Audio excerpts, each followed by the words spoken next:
Sebelum wujudnya berubah menjadi mimpi buruk berwajah pucat yang mengintai di waktu maghrib, ia adalah seorang ibu yang mati membawa kutukan untuk seluruh desa ini. Angin sore yang berhembus perlahan selalu membawa aroma kemenyan dan anyir darah kering, mengingatkan kita pada sebuah tragedi memilukan yang sengaja dikubur dalam-dalam oleh para tetua desa. Kini, ketika langit berubah merah menyala, bayangannya selalu merayap keluar dari kedelapan hutan, menuntut balasan atas keadilan yang tak pernah ia dapatkan semasa hidupnya. Puluhan tahun lalu, ia hanyalah seorang wanita biasa yang mendambakan kedamaian. Namun, rahimnya yang kosong dan fitnah keji dari tetangga mengubah hidupnya menjadi neraka dunia.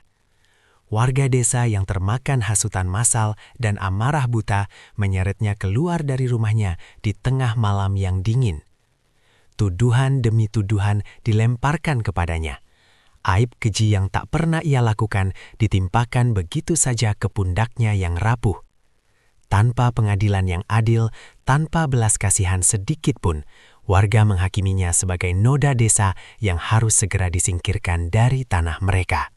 Tubuhnya yang penuh memar dan luka terseret paksa menuju batas terluar desa. Di bawah guyuran hujan badai yang menusuk tulang belulang, ia dibuang dan ditinggalkan begitu saja di dalam hutan terlarang yang tak pernah dijamah manusia. Diasingkan dari peradaban, ia merangkak dalam kegelapan pekat, meratapi nasibnya yang hancur berkeping-keping. Rasa sakit di sekujur fisik yang terluka parah itu tak ada apa-apanya dibandingkan dengan luka robek di dalam jiwanya. Setiap tetes air mata yang jatuh membasahi tanah malam itu, diam-diam menumbuhkan benih kebencian yang sangat pekat. Di ujung keputusasaan yang paling kelam, tepat ketika matahari tenggelam dan langit menampakkan semburat merahnya, ia memilih untuk mengakhiri penderitaan ini selamanya. Di dahan pohon beringin tertua yang berakar tebal, napas terakhirnya terputus secara paksa. Namun, sesaat sebelum maut menjemput, sebuah sumpah serapah menggema menembus rimbunnya hutan yang sunyi. Sebuah kutukan berdarah yang mengikat jiwanya pada dendam yang tak berujung, mencegah rohnya untuk bisa melangkah menuju alam baka dengan tenang. Kematian ternyata bukanlah akhir dari segalanya, melainkan sebuah awal dari teror abadi yang akan menghantui desa. Energi gelap dari hutan purba dan amarahnya yang menggelegak menyatukan jiwanya yang hancur dengan entitas iblis. Perlahan, wujud manusianya meluruh hancur, digantikan oleh rupa yang menggetarkan jiwa. Kulitnya memucat layaknya mayat yang membusuk, matanya menyala semerah darah kental, dan jemari lentiknya memanjang menjadi cakar hitam pencabut nyawa. Ia telah bangkit kembali, bukan lagi sebagai manusia malang, melainkan sebagai sang penculik maghrib.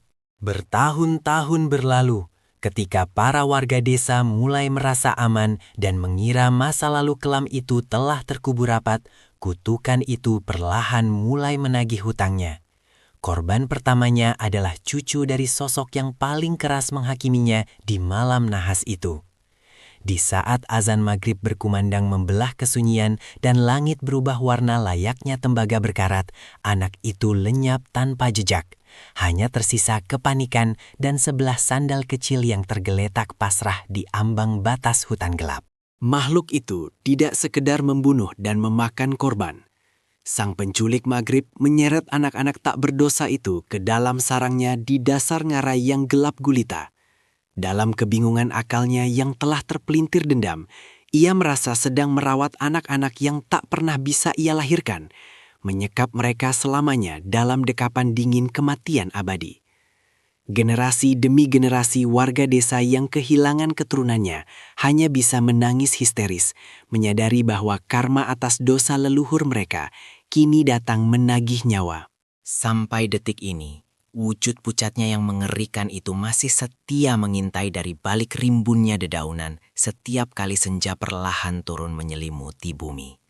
Ia terus menunggu kelengahan seorang ibu, menanti suara tangis anak yang dibiarkan bermain sendirian di luar rumah. Kisahnya menjadi pengingat yang sangat mencekam bagi kita semua, bahwa aib dan kezoliman yang ditutupi dengan darah takkan pernah bisa dibersihkan oleh waktu. Jadi, ketika langit mulai memerah, segera tutup rapat pintumu, karena dendamnya belum tuntas.